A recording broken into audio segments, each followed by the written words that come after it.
like a Hellcat.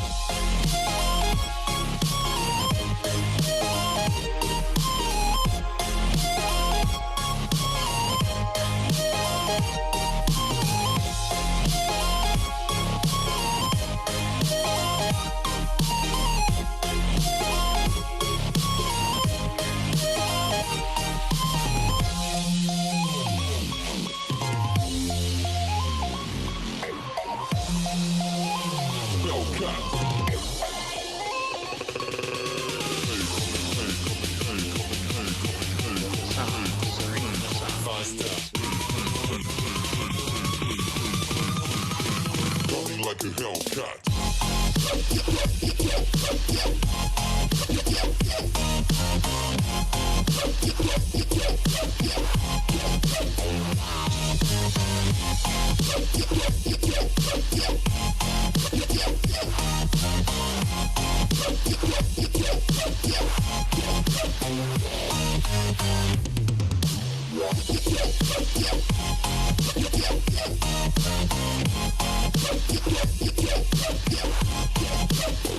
Like a Hellcat.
Good afternoon, Bangkok, and welcome to 2020 Global Packaging Forum for ProPack Asia.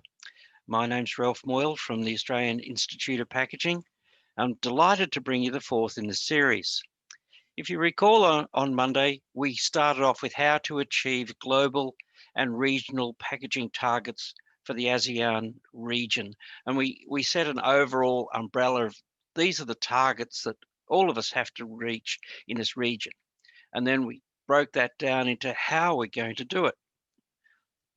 The second session was how to balance sustainable packaging and the food waste targets. Forever a fascinating and challenging to all of us. And I think there was a lot of folk that were truly surprised with the information and the statistics and the facts that were presented that evening. We then took it a step further last night with circular and sustainable design and packaging for the future. And we really tried to enthuse you and encourage you to think widely and into different materials of how you could address consumers' needs. We're going to stretch it that a little bit further again tonight. And the topic here is reusable and refillable packaging designs for the future. And we've got a fantastic three panelists here to take you through that journey this evening. I might remind you that the Q&A box is there, and the first one that registers their questions are the first ones I'm going to read out when we come to the Q&A at the end. So please don't wait to the end, start putting in your questions at the very beginning.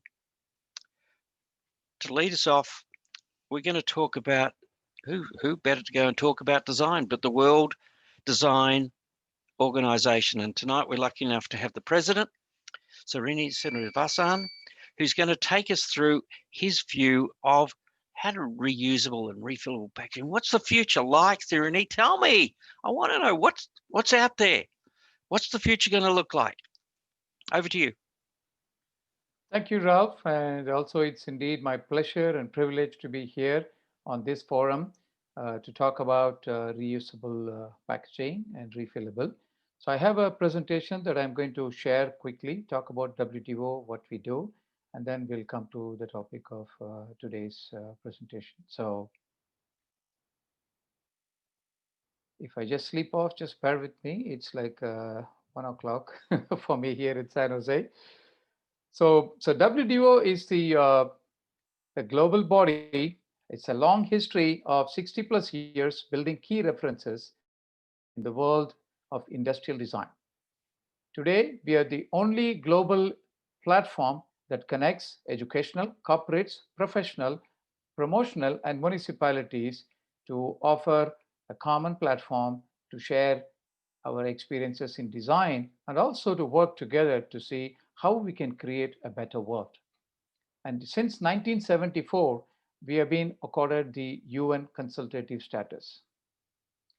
We started off in 1957 purely as a promotional agency that was worried and protecting the profession of industrial design. So we were worried about, back then about manufacturing as well as products, and how design brings value to consumers through products. Fast forward to 2017, we became more solution oriented. We started working with municipalities because in 1957 we did not have the cities and governments as our members. But 2017 we became more solution oriented and we started working with communities to create more collaborative and user experience based solutions. We also changed the name in the process. We were known as the ICSID, but now we became World Design Organization. So what do? We try to create a world where design enhances our economic, social, cultural, and environmental quality of life. For doing this, we are adopting the 17 UN Sustainable Development Goals that were prescribed by the UN in the year 2015 with a very tight schedule of 2030. We will see how we are doing that. As the World Design Organization, we are very passionate about positioning design as an agent for positive change. So throughout the community, we work in different parts of the world to create a solution-based and community-based solution. So that's what this slide shows. And we have done several projects which are highlighting some of the community-based solutions through our programs, which you'll see in a couple of slides later. So this is our current board of directors, where I'm there as a president. I'm originally from India, so the tag India is still there, but I live in the US last 30 years. David Kusuma is our president-elect, and then we have the rest of the board members coming from, as you can see, it's a truly international board. We come from all parts of the world. Every 2 years we get elected, and we currently are only 180 members. This slide is slightly old. But then why only 180 members? Because you and I as individuals cannot become members. We need to be an organization to be a member, either a university or a company or a promotional agency. So together between the 180 plus members, we're reaching out to more than 400,000 designers throughout the globe. And we are evenly spread out in all the 6 regions. And then we have different pillars like corporate, educational, professional, promotional, and the cities. So what do? We do everything through various programming. And if you look at it, we play a significant role in the form of, especially in the design practices within the well-developed industrial nations. We also play a key role in spreading the message of design in emerging economies, as well as we provide diffusion of design with different industry segments, as well as city governments, be it a local city government or national level governments. We work with them to create a better world. These are some of our marquee programs. The World Design Assembly, as the name goes, that's where we get re-elected every 2 years. Industrial Design Day is our birthday, June 29th. We celebrate that. We have World Design Impact Prize. The earlier slides I showed you, where we work with different communities, we identify a key solution. Unlike what's the difference between this prize and the other prizes, this prize is actually measured in terms of what it did in a society, rather than for aesthetics. We have the other kind of awards like Red Dot, Blue Dot, and Good Design Australia, and all other awards. But this one is more impactful in a society and touches upon people's lives in a direct way. And World Design Capital is our marquee program.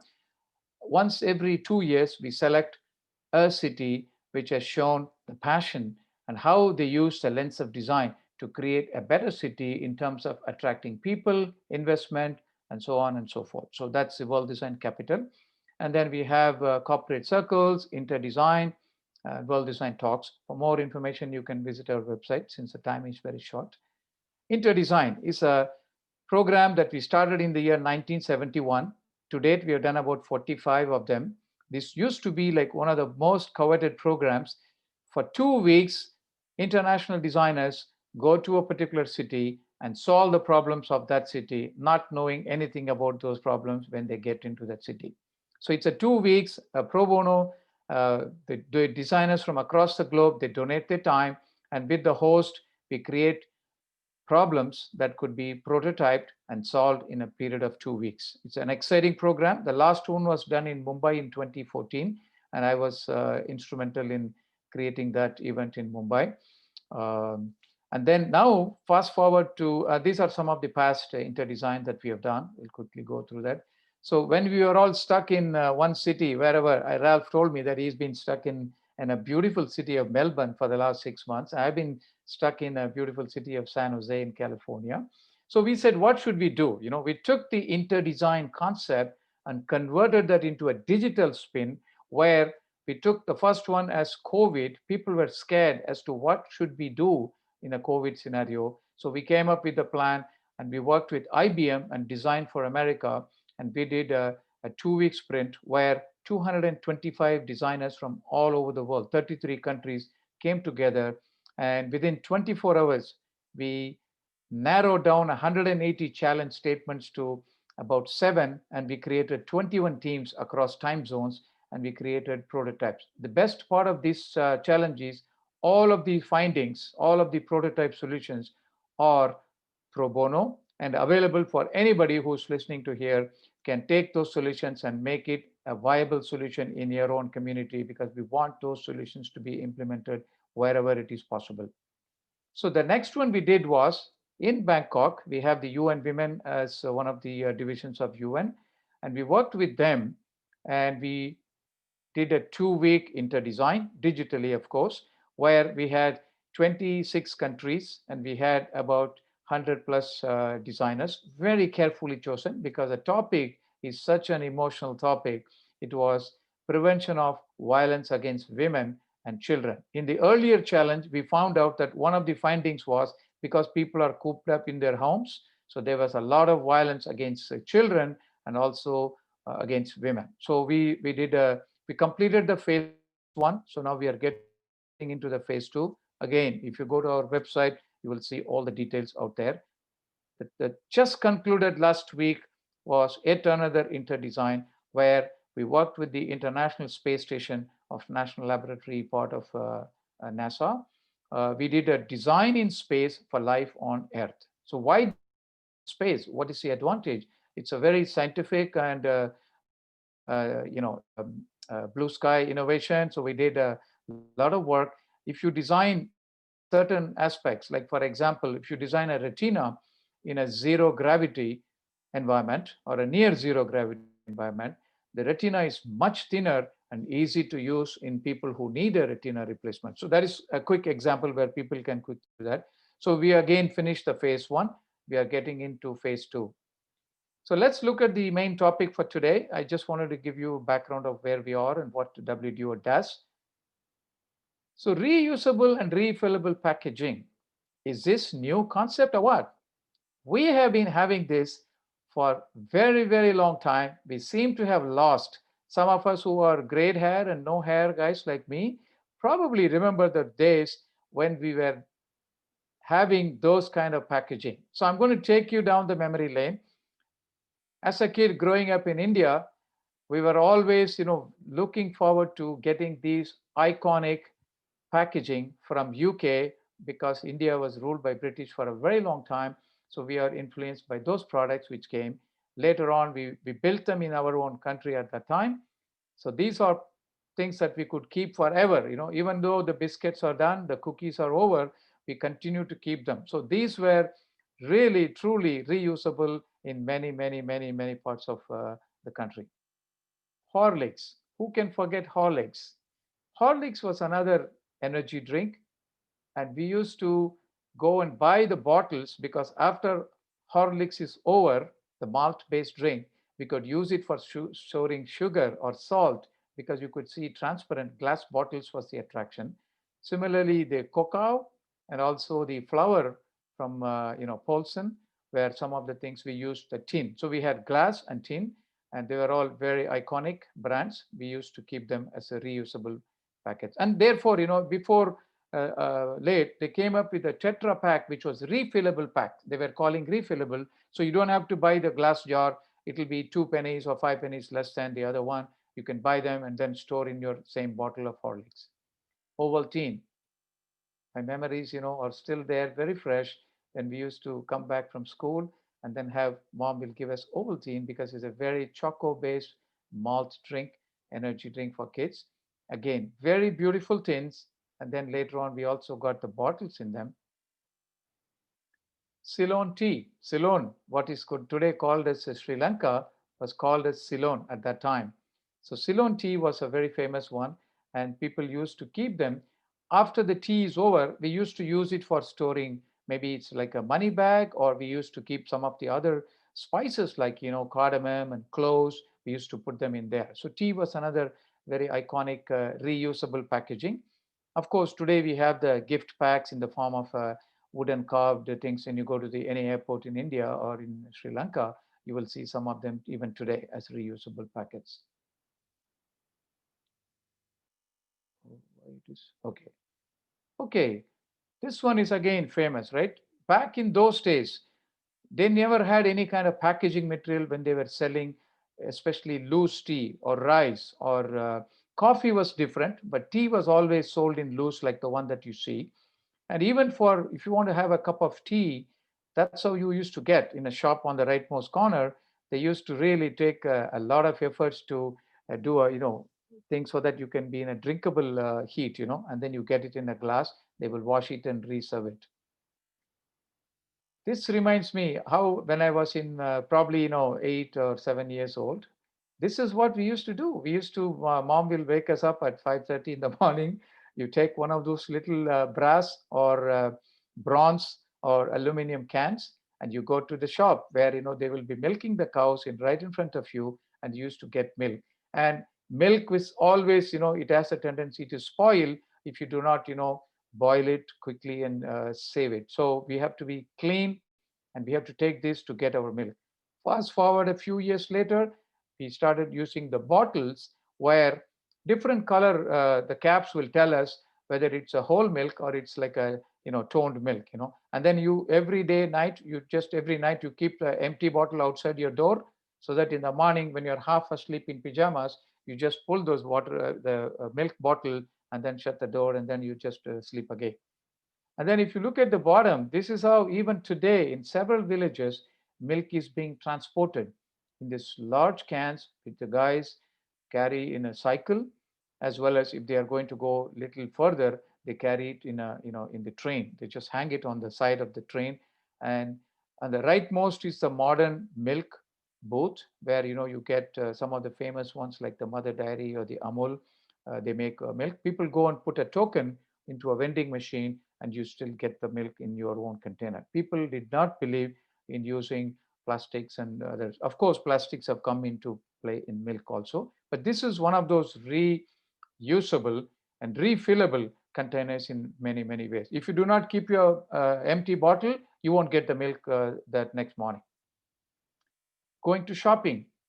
We cannot go to shopping just like we do today because you have to plan for it because you don't have any bags, then you cannot buy anything. So you have to go in the containers that you carry, put inside these bags.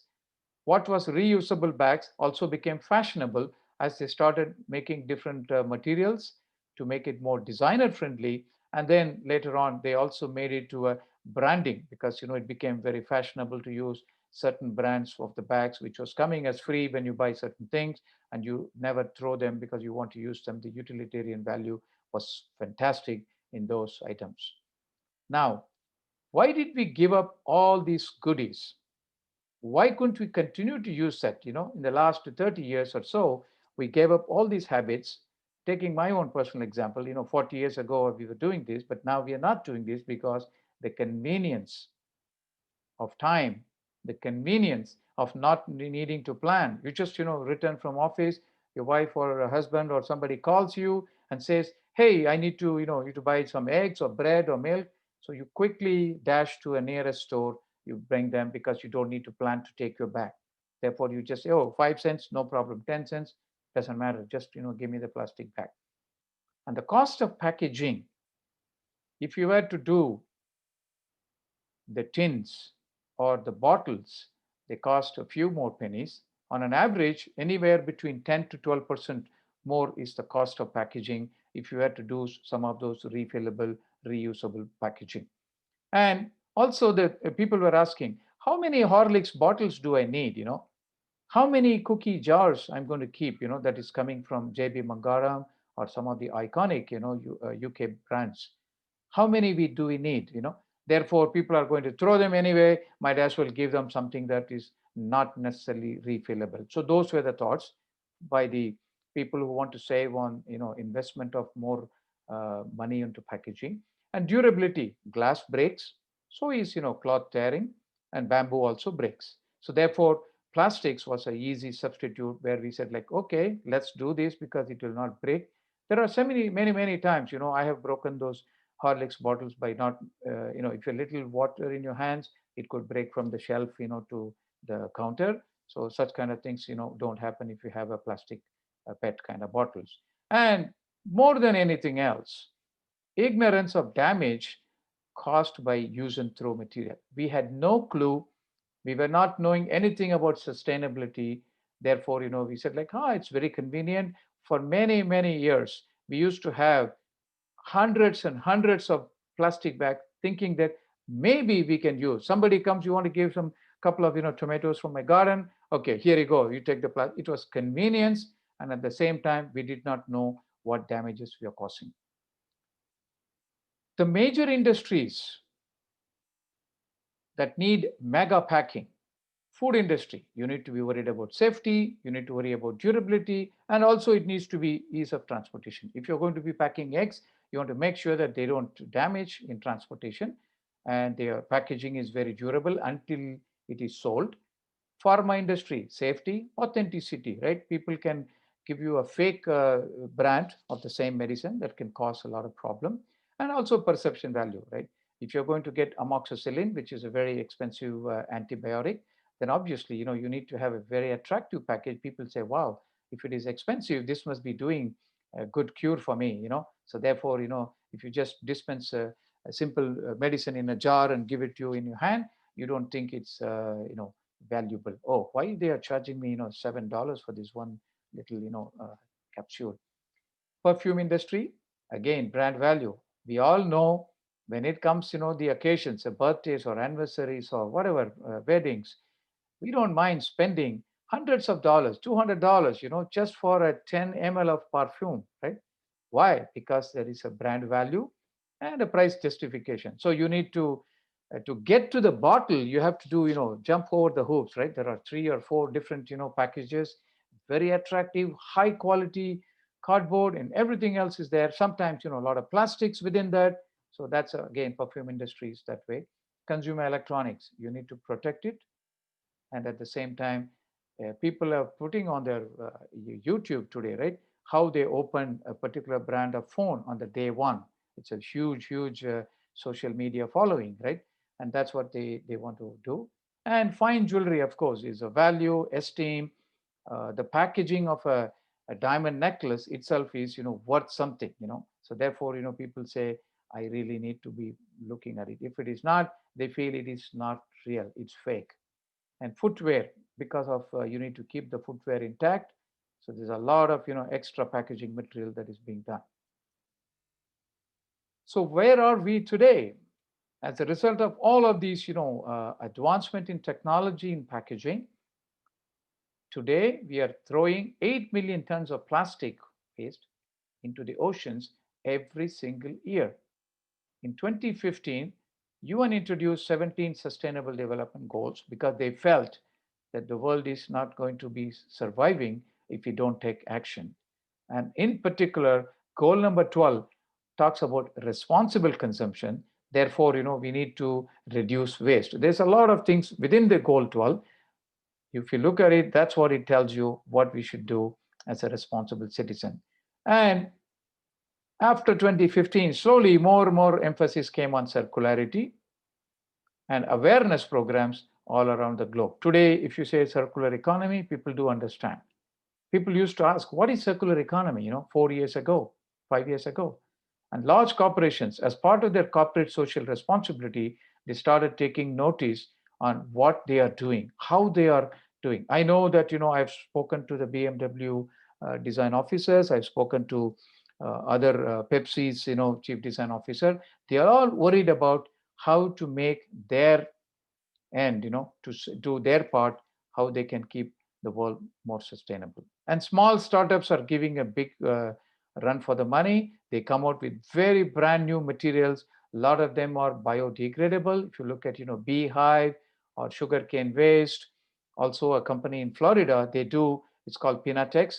From the pineapple waste, they are making leather-like material, which is easily biodegradable. So the new materials are coming up, and designers have become more aware of responsible design rather than aesthetic design just to get an award. So they become much and more aware of these things. So when they choose a product, when they choose a design, they choose a material and they want to do the material to be more sustainable. Of course, the COVID-19 has forced the businesses to revert back to using single-use plastics due to the fear and the virus spread. Business models have changed very rapidly where we don't go to the shops as we used to go. Therefore, we have no choice. We can't take our refillable packaging with us. So we have to wait for the guy to come and deliver. And obviously, they come and deliver in the packaging. That's very convenient for them to meet all the other demands, right? Durability, cost, ease of transportation. So some will stay forever, I believe. US supermarkets, just to give you a quick outlook of what they're trying to do. Kroger is one of the largest supermarket chain in the USA. They already reduced 4% of food waste in the last year, and they have pledged to convert to zero waste by 2025 and 100% recyclable or reusable packaging by 2030. Safeway and Albertsons, another big chain all around the US, they announced major plans, though they are not very specific like the Kroger, to reduce the food waste and convert to more. I mean, these are statements. And the best part is, CVS is a pharma company, pharmacy, not pharma, pharmacy. Target and Walmart are, superstores. So they all have started a consortium for reinvent the retail bag, and where they are investing in technology to enable reuse model and also encourage people who are doing new materials so that the packaging can be more sustainable. And they're also looking at software and hardware solutions. And many of the big chains are also looking at how do they create a zero hunger, zero waste program, which, by the way, is also one of the goals of Sustainable Development Goals of UN. Global outlook. Is the US only country doing? No. If you look at large populations like in India, the global brands which are present in many countries, in India, they have also taken a pledge to reduce excessive packaging. They've already found out styrofoam is no longer used. Most of the Amazon, Flipkart, which are doing roaring business in the Indian subcontinent, they are using the brown paper or the waste paper stuffing. And in India, people have always known to use bamboo, glass, metal, wood, paper, cardboard, cloth, jute. or very commonly used. So people have no problem using if they are offered. So they are not going to say no to this. There's not much of a resistance compared to probably other countries. So they are very easy to accept. And the big brands like Unilever, L'Oreal, Dior, and Dabur is actually a company that makes Ayurvedic products, and others have major plans to reducing packaging material. The first goal is to reduce packaging material at least by 25%, which means the outer cellophane package is going out, the inner, they put a little more as a, like a tissue paper goes away. What is minimalistic packaging is what they're looking at. And they're also bringing the reusable bottles that are there on the cards.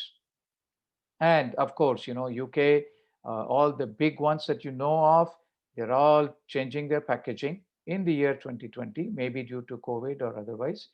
And Spar in Austria doing the same thing. Lindl in Germany, they're piloting sustainable and compostable packaging. The best of them is the original Onward packet in Germany.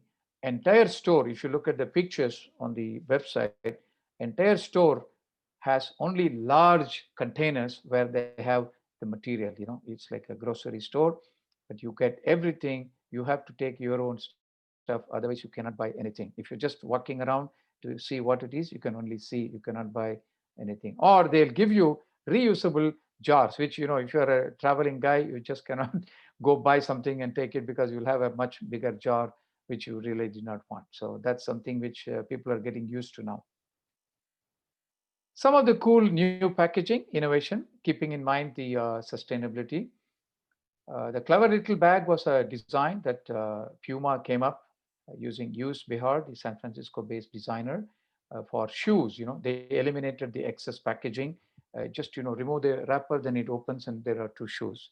And then Lush is another cosmetic company. They're calling their brands as naked, meaning there is no packaging. It's all cork and wood based. Of course, Coca-Cola came with the Dasani water filling stations where you need to take. In the previous scenario, in the airports, we never had those where you can fill. You have to always struggle to the one that you can drinking fountains. It will all spill over. But now they have everything that you can take your own bottle and fill up water there. And then this Canadian company, Pangea, is making soap, and the cover is made of fabric, which can be easily done. And the method is another company that is reclaiming the plastics from ocean to create the soap that we put in our wash basins to have hand soap. The next one is the Dutch company. They are selling rum. Coke always goes with rum. Therefore, the caps that you see, the colorful caps, they are nothing but people who have thrown the plastic wrappers of Coca-Cola bottles on the beach during summertime. They collect all of them and then they compress them and recycle to make iconic caps that goes with rum. So that's what it is. And Carlsberg came up with a new method of packaging. They got rid of the traditional six ring, the plastic ring, which is very traditional for a six-pack beer all over the world. They got rid of it. They developed some new type of glue that can stick to each other. And then, you just pull it and then it comes. And it does not stop you from recycling the cans as well. And the other one is like for packaging eggs. It's a little bit risky, in my opinion, but these are, again, cool packaging solutions where in the farmers market, where people just buy and go home. So you can pack the eggs in a very straw and, very disposable material. And this one, the next one I've seen in China personally myself, when you go to Starbucks or equivalent of Starbucks, they give you like a nice little sheet of, material that is made out of different materials where you can take your cup. When you go to your office, you unflap it, take the coffee, and this can be reused. And the last one is quite interesting. Dell uses this of late. They don't use the thermocol or other styrofoam kind of material for packaging their high-end computers. They use material that is come out of mushrooms. So it gives a sturdiness that is needed for packaging electronic goods. I want to end this presentation by saying change is certainly possible. Let's work together to create a better world. Thank you. Fantastic. Fantastic. I love that. I think the the aspects of design are in every packaging technology. So they want to create something that's different and have a legacy that others will use and enhance their life. So thank you, Serini, for an excellent presentation of stimulation and some great ideas and concepts there. And I'm sure the participants are lining up to put their questions down, guys. Come on, get those keyboards running. The question and answer session is where you can really have direct access to three of the finest minds in this area in the world. Please take the opportunity. All right, let's move over to the delightful world of CHEP pallets and all those wonderful things, Lachlan, that Brambles do. So the pallets have been around for such a long time, but they are truly reusable packaging in the finest hour, and you're doing it well. So can you tell us the story, please, about packaging designs for the future? Absolutely, Ralph. Just checking you can hear me from a sound perspective. All excellent, clear. Fantastic. Look, good afternoon, everyone. Thank you for the opportunity, Ralph and Nerida and ProPack, to share some ideas with you today around CHEP's experience in terms of reusable and refillable packaging designs for the future. My name is Lachlan Feggins. I'm the Director of Sustainability for CHEP and Brambles in the Asia Pacific region. And one thing I'm just going to call out in the beginning, where we reference designs for the future. What you're going to see from me today is available right now. It's in the present. And we hope to see this actually grow into the future, this concept of reusable, refillable packaging, which we will link to a synonymous definition of being circular packaging as well. It sounds like you did do a circular session yesterday, and I think you're going to probably get a little bit more circularity messages from me, and that's just the nature of our business. So CHEP is a supply chain logistics company, and really our purpose is to connect people with life's essentials every day. And that's been absolutely off the charts, if I can't find a better term at the moment, throughout the pandemic period, because all the brands have been restocking retailers at unprecedented levels. And of course, they need our pallets and our products to get that food through the supply chain and goods through the supply chain to those retailers. So we have been busier than ever. And it's satisfying to see that given this period of heightened consumption, we know that our solutions, which we're going to talk about today, have basically reduced a lot of waste that would have otherwise have occurred if single-use alternatives were used in their place, and that's really important. So Brambles is a circular business. We call it a share and reuse business model, and that really describes quite well what our customers do with our products. They share and reuse them, and they just continuously move around the supply chain, moving goods to and fro. And the circular business models are becoming more and more important. And it's because they eliminate waste, they eliminate pollution, they keep products and materials in use rather than using them up. And of course, they reduce carbon and demand on natural resources. And these are all things that organizations, consumers, and governments around the world are trying to do. To give you a little bit of idea of scale of CHEP around the world, we've got 330 million reusable packaging assets operating in over 60 countries. So we do circularity at a global scale. So we think that's fantastic, of course, but the brands you see down here in the bottom right-hand corner also think that's fantastic, and they've had a really good look at our business too. We've got APCO, which is the Australian Packaging Covenant Organisation in Australia. We've got the Ellen MacArthur Foundation, and then a couple of other investor sustainability related indices that look at our business, and they think it's a really fantastic business too. So what's the problem? Well, as we just heard in the previous deck, the linear economy is the problem. The take, make, use, dispose economy has presented the world with an absolute plethora of environmental problems, social problems. We've got waste, excessive emissions, and it's not sustainable. And I think we can all agree on that. And of course, the products that we buy are all packaged. How they move through the supply chain is absolutely critical to how we create sustainable supply chains. But change is afoot. And today it's estimated that the world is roughly 9% circular. in just 5 years' time, that's going to be about 77% of companies are going to have circular targets. So this change is happening, and we absolutely urge everyone to get involved in this change and be a part of the change because it's exciting. So before I get a little bit more into CHEP itself, I just wanted to describe some thought leadership around circular business strategies and why they're actually so important. So Accenture, the management consultancy company, did some work, it's probably about 3 or 4 years ago now, and they produced a document called Waste to Wealth. And in that, they actually identified 5 circular business strategies, any one of which an organisation could adopt to become more circular. And it was a really good piece of work. And of course, we got our teeth into that, and we read it, cover to cover. And of course, we found that CHEP's core business model adopts all 5 of these principles. And that's why we consider ourselves to be a circular and sustainable business. We deliver our packaging products as a service. We don't sell packaging because we want to maintain ownership of that.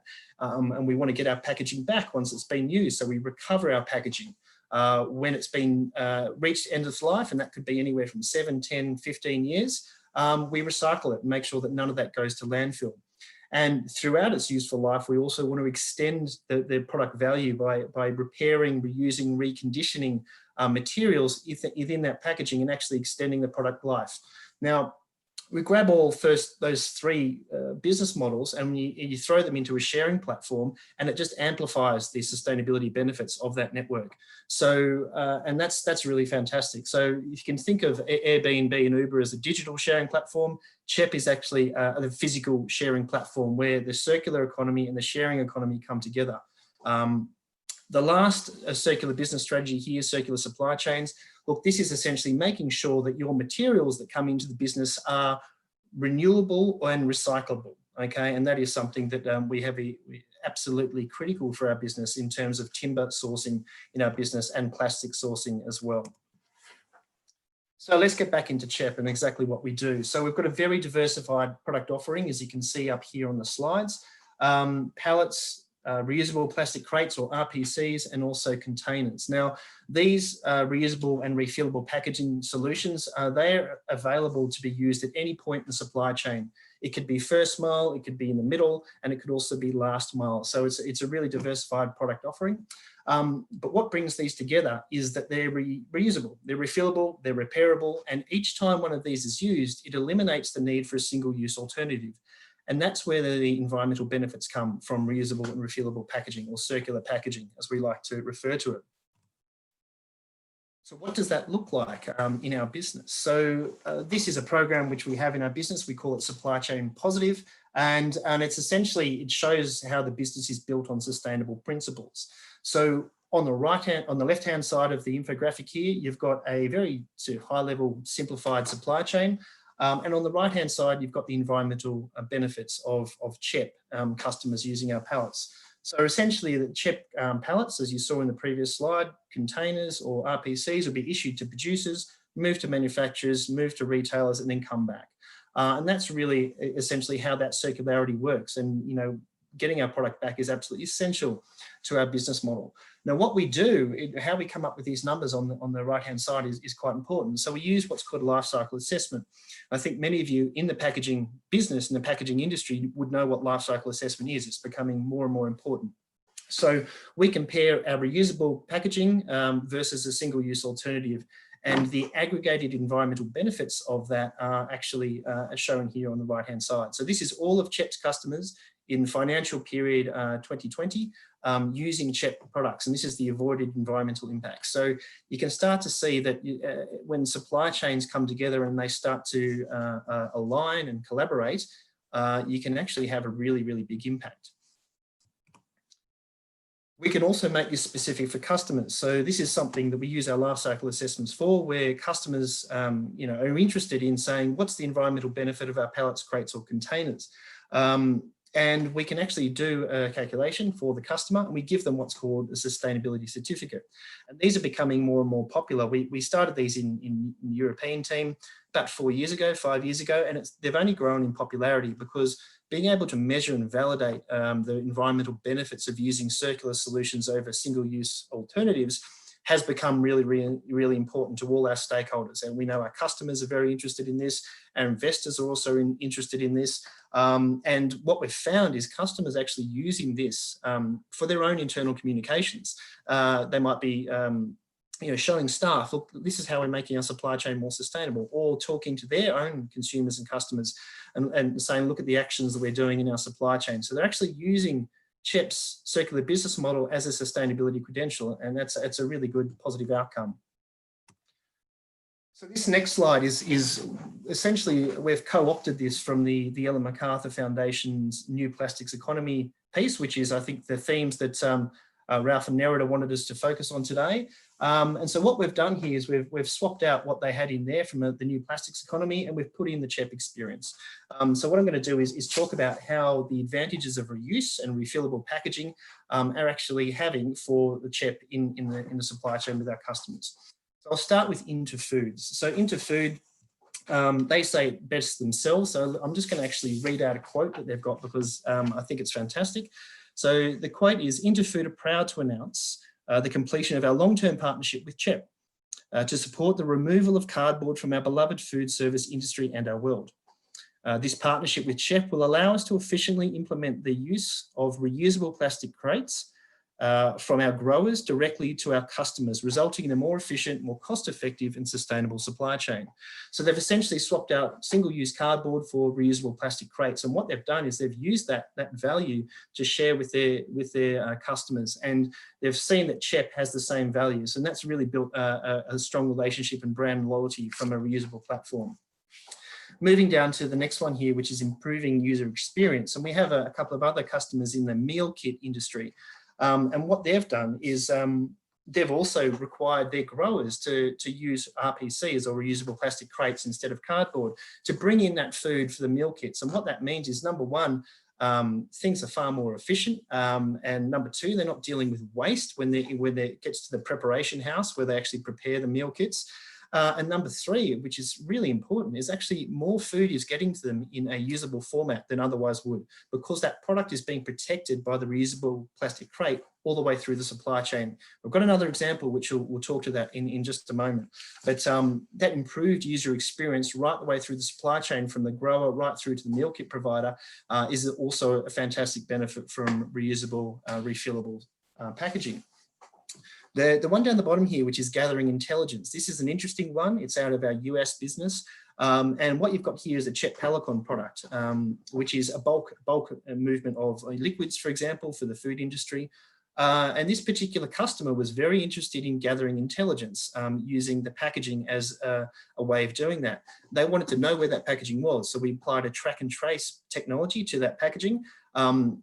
Because it was a high value content, what was inside that package was high value. They wanted to know where it was. They also wanted to make sure that the cold chain through the supply chain was not broken. And that was really critical. So we were able to do that with a reusable solution, which would be kind of challenging with a single use solution. And I think that's a really great example of the benefits that reusable, refillable solutions can provide. I'm going to move across to the left-hand side of the slide here. I'm going to talk about adapting to individual needs, and the cutting costs and the optimizing operations pieces I'll talk about on the next slide. So this adapting to individual needs is a great case study with a company called Limit Farms, and they're a grower, fresh food grower. And what they've done is they've swapped out their cardboard for RPCs again. And this has been really interesting, because what they're able to do is, instead of having to store cardboard in their warehouse, build the box and then take the boxes out into the paddock and then fill the boxes with produce with a plastic liner in that box, of course, because you've got, lettuces and things which are moist, which are going to destroy that cardboard very quickly in the supply chain, and then sending it off. So they're actually taking the crates out into the paddock, all flat packed. They assemble the crates in the paddock, they fill the crates with the lettuces, and that's the last time that food is touched until it reaches the customer. And that's really important, because the more touches, the more manual handling that occurs with that particular food, the more damaged it gets, and the less of it arrives in a saleable format or a usable format at the end of the supply chain. And the environmental impacts of that avoided food waste are absolutely significant. We've just done a life cycle assessment on RPCs in New Zealand, and we found that the entire pool would actually save 8,000 tonnes of carbon emissions from avoided food waste. as opposed to using single-use alternatives. So it's a pretty powerful analogy to move to reusables. I'm just going to move to the next slide here, and I'm going to talk about cost and optimizing operations. So the example we're looking at here is a CHEP Palicon solution, and the single-use alternative is steel barrels. Again, in a bulk food industry example, we're moving more with less. So lowering cost, reducing waste, and mitigating risks. Now you can see here, just from the design of the actual packaging itself, we've already got 25% volume increase with the CHEP product over the single-use alternative, and it doesn't stop there. We look at transport efficiency. When we issue these products to customers and they're collapsed, in the collapsed form, it's 1 truck versus 4.3 for the barrels, okay? Huge transport efficiency, huge carbon emission savings, huge fuel savings, much more efficient. Moving on to storage when empty. When it arrives at the customer's site, you've got this collapse stacked up. You can see the warehouse footprint of the CHEP product is far lower than the single-use alternative. And again, storage when full, when it's got product in there, on the bottom left-hand side, you can see that they can be stacked 5 high, full of product. And that's, again, storage efficiency compared to the single-use alternative. And when we actually get to the point where we need to get the product out of that CHEP product, the Palicon product's got a high viscosity air-assisted liner, bag and winder, which actually reduces product wastage and to get the product out of the bag itself. So efficient decanting. And so you get more out of that, that particular movement than you otherwise would have. So that's a really interesting outcome. So these are the CHEP case studies that I think are relevant for the conversation we're having tonight. I'm just going to touch on another thing which I think is relevant for anyone who's considering reusable, refillable anything, and that's reverse logistics. Now, over the years, CHEP has mastered reverse logistics. It's absolutely essential to our business because we need to get our products back. And I won't spend too much time on this, but we do have a lot of information on reverse logistics within our resources on the Brambles website, and I'll point you to those at the end of this presentation. But essentially what we've been able to do is capitalize on empty legs, empty transport legs. And what that allows CHEP to do is to actually get our assets back to us in a much more cost efficient and carbon efficient way. So a vehicle that would have been moving empty from one point to another actually goes and picks up our assets and brings them back to us so we can repair, recondition, and then reissue those to customers. And of course, that was the simple explanation for this, but this has evolved into a far more sophisticated operation. And the 4 optimizing options we have down in the bottom left-hand corner of this slide are really, really quite fascinating when you look at what we do to optimize transport networks in the regions which we operate, but more information online. Now, CHEP's been moving ahead really at a fantastic pace, and we've actually achieved a lot of our 2020 sustainability goals. We're really proud of that. But we're looking at, of course, what's next, what's going to be our goals for 2025. So as a business, we've done a lot of work internally in asking our stakeholders what they would expect from a business like us, a circular business that operates at a global scale. And we're moving from a doing less bad to a doing more good approach. What that means is actually creating much more positive outcomes for people, the planet, our business, and our customers. And a really basic explanation as to how we're going to do that is that the resources that we need to run our business, we're going to be replenishing those resources, but not just replenishing what we use, we're actually going to be adding more. And anyone who knows CHEP obviously knows we're very linked to the forestry supply chain, and procuring sustainably certified forest materials is absolutely critical to our business. And I'll talk about that a little bit more in a few slides' time. So our sustainability targets, again, we'll show some resources at the end of this presentation to give you a little bit more detail, but we've just released those at the end of September. We're just communicating these to our stakeholders now, and they really just take our business to the next step. We actually want to be regenerative as a business. We actually want to create more value than we take out of society, and that's what these targets are setting us up to do. But I do want to take you through 2, which relate specifically to our packaging supply chain, which is quite important. Now, in 2020, we achieved 100% sustainable sourcing of timber for all our pallets globally, which is it was a really hard thing to do, absolutely. And it took us 5 years to do it, but we've achieved it. What we want to do now, looking ahead, is actually plant 2 trees for every tree that we use for pallets. One of those trees is going to be in a sustainable certified forest certification. The other tree is actually just going to be to create more forest. It's not going to be harvested for pallets or anything like that. It's actually aimed to increase the global forest cover. So this program is actually going to be responsible for a lot of trees going in the ground over the next 5 to 10 years. So it's really exciting. In terms of our actual products, now we've mastered the circular business model, absolutely, but we want to do more. So we're reaching outside the boundary of the organization. We're actually trying to help address the plastic waste problem, which was, Sereni mentioned, 8 million tons of plastic waste entering the ocean every year. We have a role that we can play here. We can't solve the problem on our own, but we can actually use a lot of that low-grade plastic waste post-consumer and bring it into our products. And that's what we're aiming to do. So by 2025, we want 30% of our plastic products to actually contain upcycled or recycled content. And we actually have a case study of that in our sustainability report, which I'll point you to right now. So if you can actually get your phones, I think my phone's on charge, get your mobile phones and actually get the camera function on and hold it up to the QR codes that are on the screen at the moment.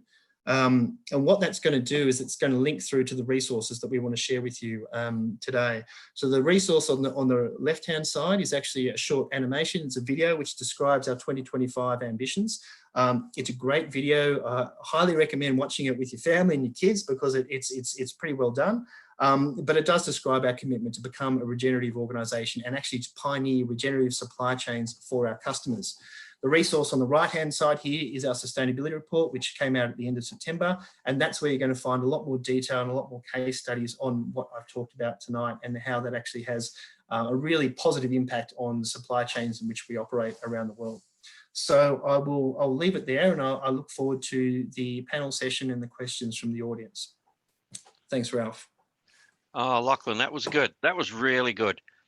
Ladies and gentlemen, I guess when you enrolled in this evening, you thought we're just going to talk about consumer packaging, household items and the like. And they're very important. Sereni covered it, and certainly Eric will touch on it very shortly. But if you look across a whole supply chain, it's all still packaging. And the more reusable, it's just as applicable in secondary and tertiary packaging as it is in primary. So Lachlan, thank you for that great presentation. And I hope that really stimulated people's thinking, because it wasn't just a great presentation on sustainability to me, Lachlan. I saw a lot of cost savings there. And for businesses, you still got to be profitable as well as sustainable. So there's some really good messages in there. Okay, let's move on to our number 3 speaker for this evening. And certainly TerraCycle Loop really has expanded globally in its reach and its offers and its tantalization to consumers and retailers. And we're really lucky to have Eric Kawabata here with us this evening. He's the APAC General Manager based in Japan. Like I said, ladies and gentlemen, we bring you speakers from all over the world for this global packaging forum. Eric, would you like to bring us home? And ladies and gentlemen, please keep those questions coming. Over to you, Eric. Thanks for the introduction. It's a pleasure to join all of you tonight.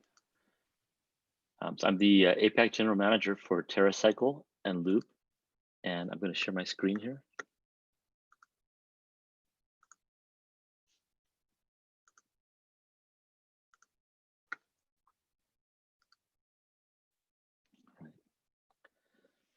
So we're a social enterprise. We've been around for about 20 years now, primarily focused on recycling. And in the last couple of years, we've actually started to prepare for a worldwide launch of a reuse platform called Loop. And before I get into what Loop is, I'd just like to touch on a few things, how we got to where we are now. So I think most of us know that waste does not exist in nature. Waste is truly a human invention. And the idea of disposability was really born in the United States. And it's around the 1930s, 40s, disposable items start to show up. And if you look at some of these advertisements, and this on the left is actually a magazine article from Life from 1955 called Throwaway Living. Disposable items, cut down household chores. Isn't that fantastic? And advertisers as well. You're going to tote those empties for reuse or just throw them away. You can have some better lifestyle by throwing things away instead of reusing them. And I guess we didn't know at the time, what was going to happen. And fast forward, several decades, and we're living in the aftermath of what was created back in the 1950s. And my God, I don't think we knew what we were doing. So what is the issue? Like, why aren't things recycled? This is a question that I think many people have. It's not really about technology. There are a lot of methods to recycle. Mechanical recycling, there's chemical recycling, there's many different ways to do it. It's really driven by economics. Recycling is extracting value out of garbage, and that's a really tough job. We've been doing it for a long time, and we know.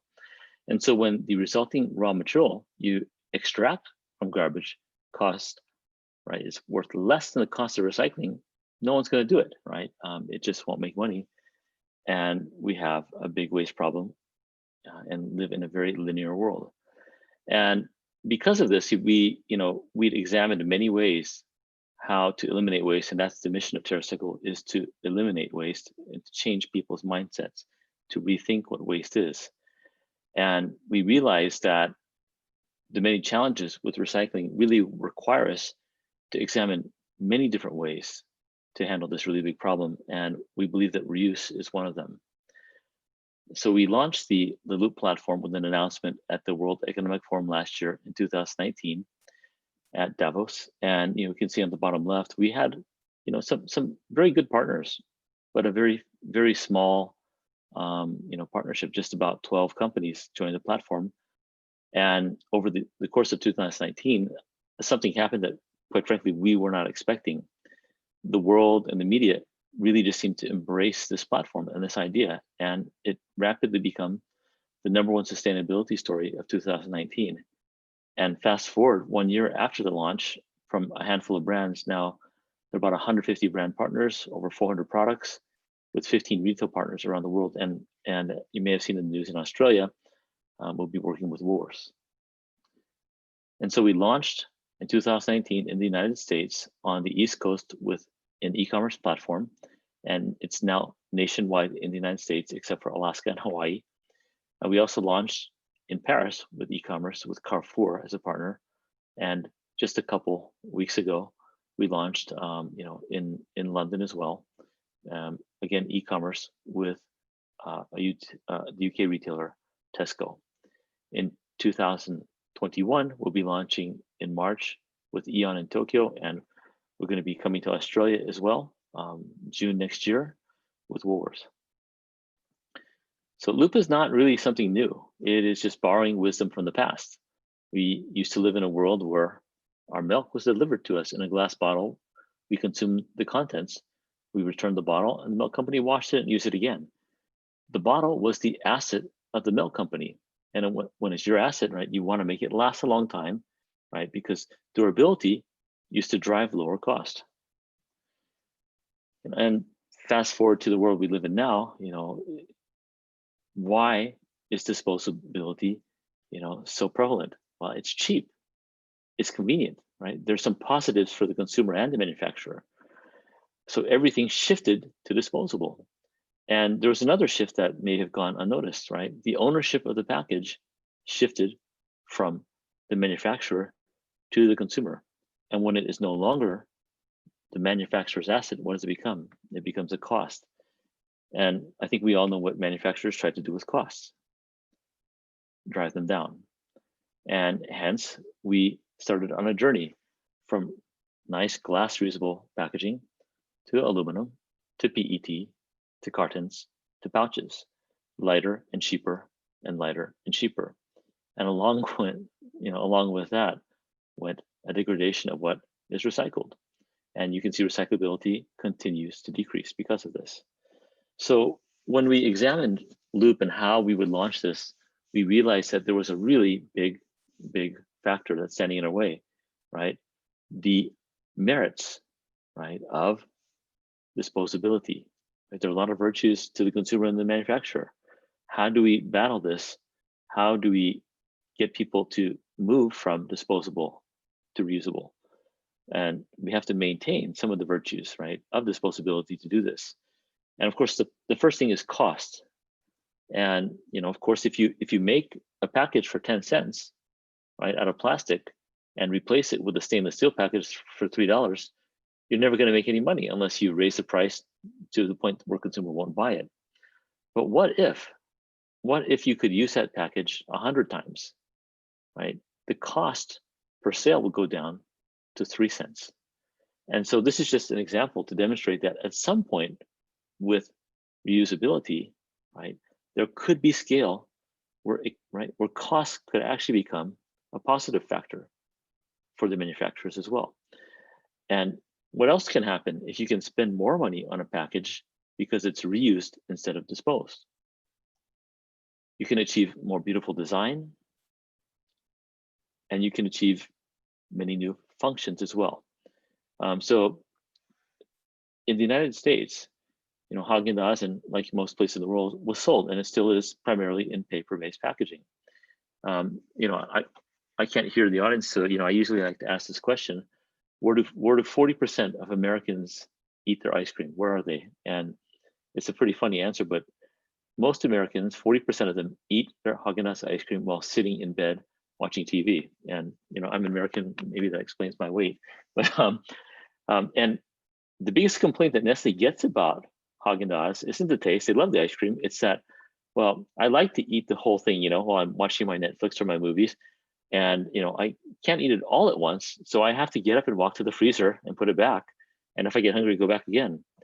The other thing is I don't use a bowl because I'm maybe a little lazy. I just eat right out of the package, so my hand gets really cold when I'm eating my Haagen-Dazs.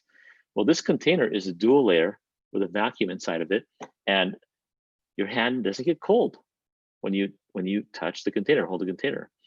You put the lid on, you can actually leave it outside for 4 or 5 hours and it won't melt. So you can sit in your bed, eat your ice cream, never move, and your hand won't get cold. I don't know if that's a great thing, but it's a functional benefit to the consumer, I guess.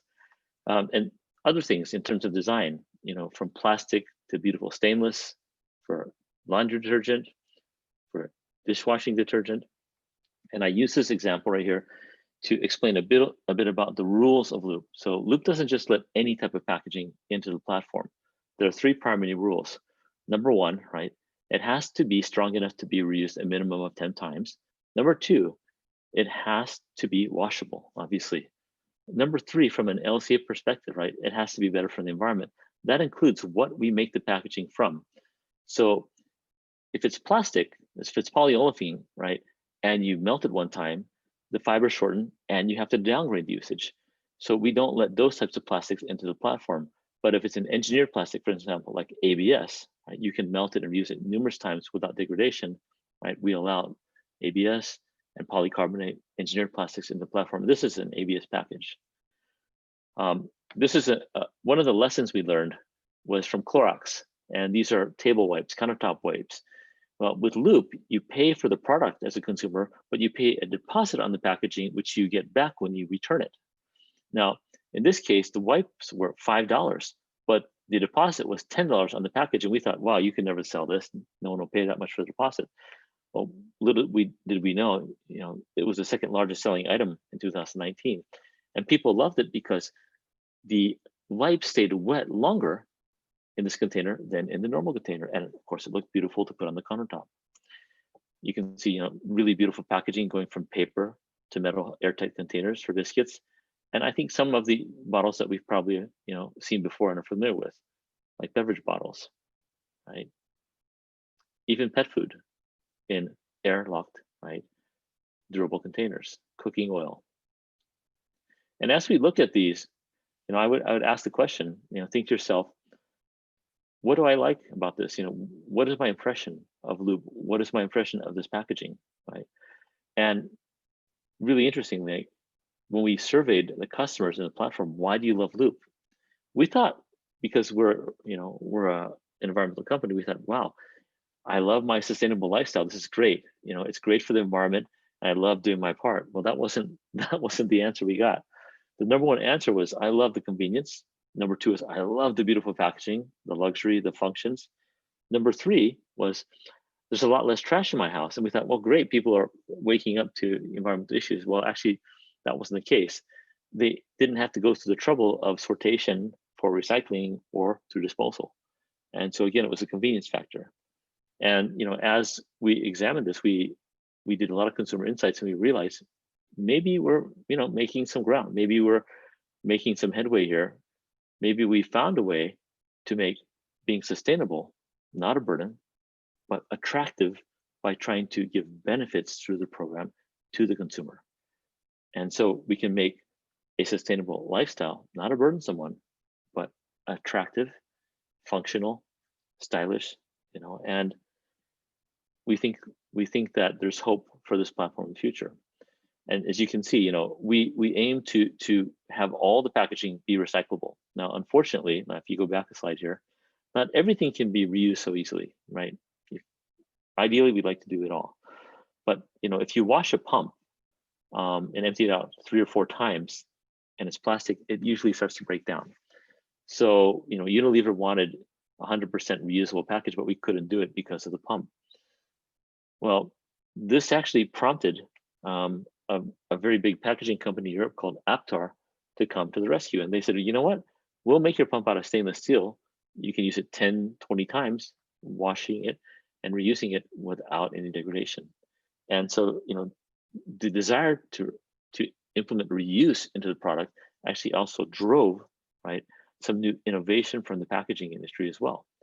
And these pumps will be shared across the platform with other loop manufacturers. We also ask companies to build aging into the design as well, right? Because it's true. If this is used 10 times around and around, there will be scratches on the surface, right? And we want people to embrace aging, right? And so if you look at this is a glass bottle that's used for instant coffee. It is reusable.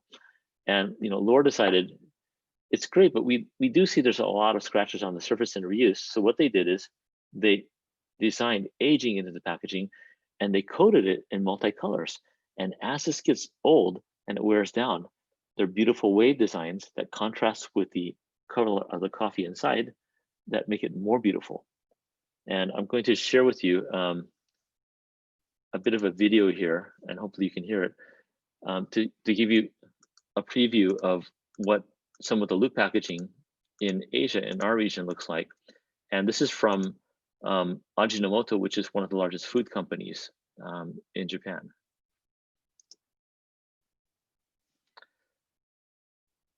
And this is a soup stock container, right? And spice containers, coffee containers. And you look at this, and people love it, and it's something you can display in your home. You can put on the countertop, and it's beautiful. It's functional. It actually makes the food and the spices last longer as well because it's more airtight. Now, there's something else that's pretty cool, and I'll fast forward a bit. And sorry, it's in Japanese, so I'll explain what it is. What else could you do? Well, if you can spend more on packaging because it's reused, you could also add IoT technology. And so this company is adding in sensors that will sense how much product is left in the container. And as it gets lower, it can trigger an automatic reorder. For cooking, right, they're creating a smart package, which will have automatic dosage for your recipes. So you get the exact amount of spice that's required. What else they do is they're actually putting sensors to measure the humidity to make sure, right, that the conditions for the product are proper to provide spoiling. So there are a lot of cool things that can be unlocked by this. And so how does it work? It's really simple. Move from single to multi-use packaging. And we have an e-commerce platform. You can buy your products online. We deliver it to your doorstep, right? You use the products in this reusable tote. When you're done, you put it back in the tote, and hopefully, you reorder, and we drop off your new order and pick you up your empties. And guess what? No garbage. And that's how it works in e-commerce. We ask brands, to switch to reusable. They sell it to retailers in store as well, just like they do now. The only difference is the consumer pays for the product, the deposit, and they get the deposit back when they return it. We retrieve it Loop does that. We wash it, we send it back to the manufacturer, and around it goes with no garbage. Users can go to the store, they scan in their returns so they can get their deposits. They put them in designated collection boxes in special designated Loop areas within the store. And this is actually the first in-store Loop setup that was launched in France, actually just this week in Carrefour. And you can see there's a beautiful Loop area, collection bins designated, and we hope to expand access to these bins through many different venues, right? Public transportation venues, right? Fast food restaurants. We're opening with McDonald's in the UK, retailers, maybe even in office buildings and commercial spaces. And before I close, I just like to take a moment to address the issue of COVID and the impact that it's had. And I think many of us know that obviously there are many negative things. It's a tragic thing. And I think in the crisis, there's some opportunities that arise, and we have the opportunity for green recovery in post-COVID. And people are realizing if they have to, they can actually make changes, right? COVID is actually driving down recyclability as well. Oil prices plummet, and the price of recycled material, right, cannot compete with virgin plastics. The other thing is that COVID has created a big concern about sanitation. And so a lot of DIY refill and wash at home systems, not just inconvenient, but now are no longer considered safe and hygienic. And so there are a lot of people who are really worried about the impact of COVID on reuse, right? Starbucks in the US says, don't bring your tumbler, don't bring your own cup into our shops because we're not going to refill them. San Francisco says, don't bring your reusable bags into our retailers anymore. We're banning them to fight COVID. And we were quite worried when all this happened. And when we investigated why these decisions were made, it wasn't because of the reason we thought it was. This was the reason. It's because if you bring it from home, it's washed at home and we don't know how it's been washed. So it may not be safe, but if it's professionally cleaned, there's not that same concern. And we talked with many companies who've done this, and they asked the question, right? They asked the question, have you ever slept in a hotel room? Did you think about how many people have used that same pillow cover before you, the blankets or the towels? When you eat in a restaurant, maybe 1,000 people have used the same fork, plate, or glass, right? But we're used to these types of reuse because we assume they've been professionally cleaned. That's one thing that we want to emphasize is that, COVID, right, should not be stopping reuse, right? We just need to take better care in how we clean what we have through reuse. And if we do it professionally, we can give, I think, a lot of assurance to the consumers. And I like to close with this one thing, and it's not just encouraging people to use Loop. Of course, I do, but we look at reuse, we look at recycling, and we can argue about legislation needed. Is it the fault of the manufacturer? We can point the fingers in many directions. The reality is that you and I, as individuals, have more power, right, than any law could possibly have, right? We all know the 3 R's about reduction, right, reusing and recycling. There's a 4th R that we should think about. It's refusal, right? Before you purchase something, do I really need it? Is that really going to enhance my lifestyle or not, right? And if you buy something that's non-sustainable, guess what happens? Another one will appear the next day. And if you keep buying it, another one and another will appear. But if you start making responsible consumption decisions and choose products, right, from companies who are practicing sustainability, another sustainable product will arrive and another. And so, I encourage all of us, to vote with our wallets. And I think we can make a big difference. And I hope to see the day that we don't live, in this disposable world we live in today. Thank you very much. Eric, thank you very much. I think those last final points were really empowering. And actually, I think it's really just encompassed the whole week of these forums. The power is within us to make choices. You were referring then to consumers and how we buy things, perfectly reasonable. But I'd also argue those out there in the packaging industry, who are designers, who are engineers, who have first-hand things. It is in your hands, and hopefully this week, with all the information from the expert panelists that we've provided, you now have got empowered a greater knowledge to go and put that into place in your particular work function. And of course, share it with your friends, share it with your family. We can all grow from that. So, Eric, thank you very much for that fine presentation. So let's now get into the, excuse me, question and answer session. Lachlan, you've put your hand up for the first one, which was very brave of you. I like that. So would you like to address that question from Satish? Yes, so the question here, just for everyone here, the CHEP session is a good concept on supply chain. Yeah, look, I think we're a very hidden organisation. Not many people know CHEP, and that's fine. We're a business to business, B2B, and essentially we're operating in the background and we're a little bit invisible. But the opportunity to move a lot of single-use packaging to reusables in the B2B world is significant in many supply chains, certainly in Australia and certainly in Asia as well. And it's really good that we've got ourselves on this panel and also TerraCycle. So Eric, I was on a panel with Tom in February, which was really good. And we saw that CHEP and TerraCycle are kind of coming together to the B2B and the B2C, which is essentially, starts to create a whole platform of circularity, which is fantastic. So the whole supply chain starts to become more valuable when that B2C challenge is solved. And it is a really challenging component. B2B is a walk in the park in comparison to B2C. And I think what TerraCycle have done in this space and with the Loop platform is inspiring. So well done. I hope that, when we think about the supply chain, we think about the stuff we don't see, as well as the stuff we do see when we go to the retailer. So thank you. Hopefully that's answered. It is a great one, Lachlan. Sereni, I think I'll send the next question to you if you don't mind. How can we influence manufacturers and consumers to accept new reusable packaging?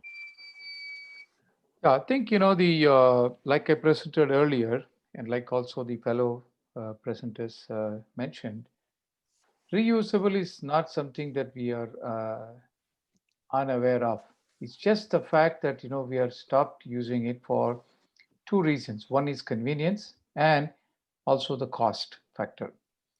So if you go back in terms of, policy through the government policies to encourage reusable, and at the same time, we also educate people through different programs. I like, in particular, I like Eric's, the 4th R, refuse, right?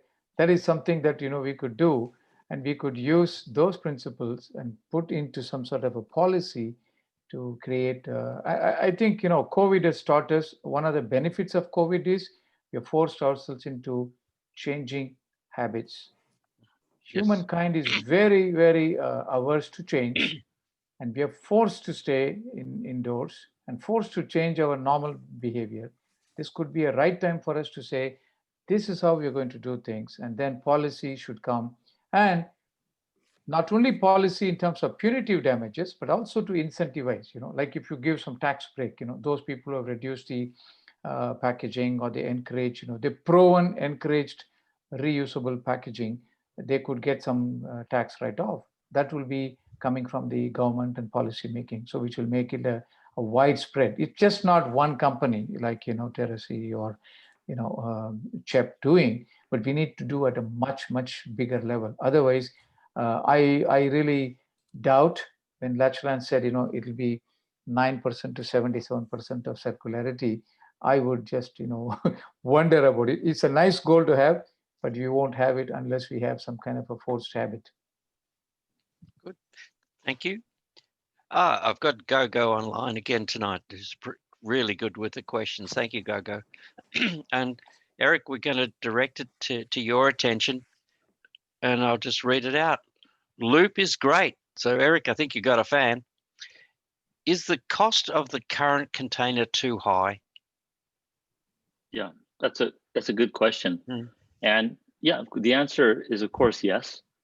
And that's because we're challenging packaging companies with something new right now. And we can't expect a packaging company to make a brand new mold, without scaling, and expect them to have efficiency from the start. But I can tell you already, as as additional orders for packaging come in, and packaging companies see scale, we see those numbers coming down.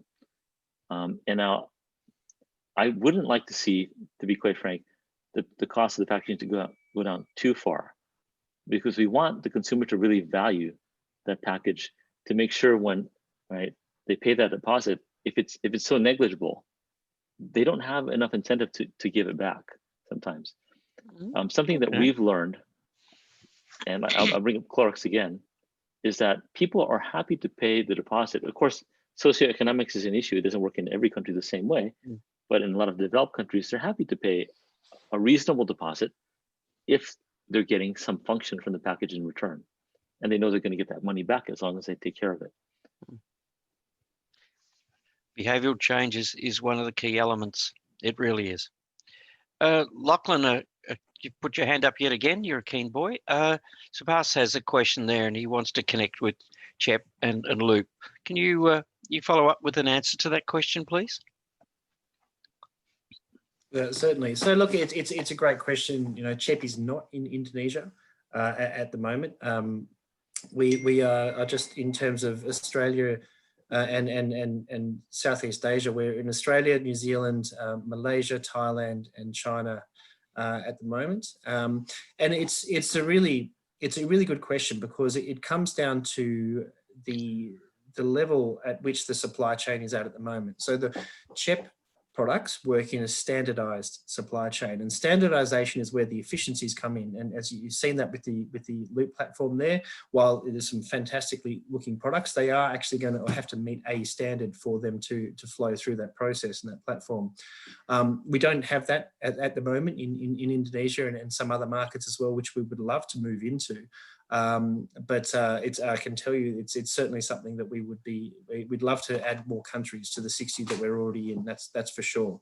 But I can't tell you that we've got any plans at the moment to shift into Indonesia. But informal share and reuse systems work really, really well in that market. I can tell you, in a lot of the markets in which we operate, some of our biggest competitors are informal share and reuse markets for pallets and that kind of thing. So I don't think you have to have CHEP there for that to work. All right, thank you. Eric, this is a really good teasing question. From your perspective, what is the biggest challenge in recycling? So it's really it's a value chain. It's a value chain issue, and of course, personal habits are one, and I think there are two main things. So one is, in each country, whether or not the individuals have true awareness of the problem or not. I'll give you an example. Like in Japan, it's a very clean country. Well, guess what? The actual material recycling rate domestically is actually less than 8%. Japan has been counting incineration as part of recycling for about 15, 20 years. That recently changed, but because they had been defining it in a way that was, a non-circular solution without telling the public, nobody knew about the problem. And so there was no effort to build that infrastructure or make those demands. And the other one is on the value chain end, right? If you don't have manufacturing companies who are willing to put that plastic into the products, it's not feasible again. And again, the whole thing is an economic issue, right? Now, if there's legislation, for example, that requires some companies, to put a certain percentage into safe applications, that may help. But if it's something that's done just through EPR, quite frankly, I don't know, unless that EPR, is used to incentivize, reuse of those materials. I'm not sure if that really works or not. And in Japan, the EPR was being used to pay for incineration. So there are many, it's a very complex issue, and it has to be examined all the way, from consumer awareness through legislation, through the economics of the end use. So it's a very complicated issue. And that's why, we believe that recycling is quite difficult, to be quite frank. We're trying to do it, but we believe that there are other ways, maybe even to stop it, before recycling even becomes required. Okay, thank you, Eric. Saruni, can you take us home with the very last question? I can. Yep. Thank you. What can promotional organisations do to promote sustainability? Yeah, so for example, there are about 20 odd promotional agencies around the globe, which are international agencies. So what we need to do is engage with the city governments. We do part of the program that we do is like we created another new program called World Design Protopolis, where we work with large cities. We're talking about 10 million plus, what design can do with respect to waste management, especially with the sustainable development goals in terms of waste management. How do we work with the city? Because like Eric mentioned, I just made a note. If you do not make the reuse easy, it should be easily done, right? Then people will follow, and that can happen only through government agencies and the promotional agencies like WDO and like others. We must create more awareness, more events, and also go to the corporates, because if you go to the source of the problem, the root of the problem is where the manufacturing happens, and we tell them. Even though we have one more thing we learned in COVID is we are paying little more than what we were paying, right? We are happy to pay a little more to avoid going to the store to get the possibility of getting COVID, right? So therefore, something similar. This has come through fear, but we need to convert the fear into more education, where we work with both the large manufacturers who are influential and tell them that this is how we can protect. So I think that it's a large task. It's a huge task. But if you don't start doing, then 2030 will come and we'll still be in the same state as we are. Whereas the UN had a goal of changing the world by 2030. So we need to really act on. And we do. That's closer than you think. Gentlemen, thank you so much for your time tonight and your excellent presentations. Thank you to all of the participants. Thank you to that lady who just came on screen, because she's done a fantastic job this week in coordinating all of the presentations, all of the speakers, the whole event, together with Informa Thailand and the team from ProPack Asia. So I'll draw it to Clint. I'm going to hand over now to Nerida Kelton to do the closure. Thank you, Nerida. Thank you, and thank you, Eric, Shruti, and Lachlan. That was wonderful. I really enjoyed that. I certainly have been telling people in Australia that I have shampoo that I'm ready to reuse and refill, and I'm just waiting for someone to hurry up and do it over here. So I can't wait for the day that I can actually take my shampoo and conditioner bottles back and get them refilled. So I'm waiting. So looking forward to when we'll start the program over here. I'd also like to personally thank, and on behalf of the Australian Institute of Packaging, Ralph. Ralph has done a sensational job this week facilitating all 4 sessions. And for anyone that's joined us on a number of nights, so thank you very much to Ralph. He's a stalwart of the industry, and he's also a really critical person in our education team here. So we value everything that he does for the industry here and globally.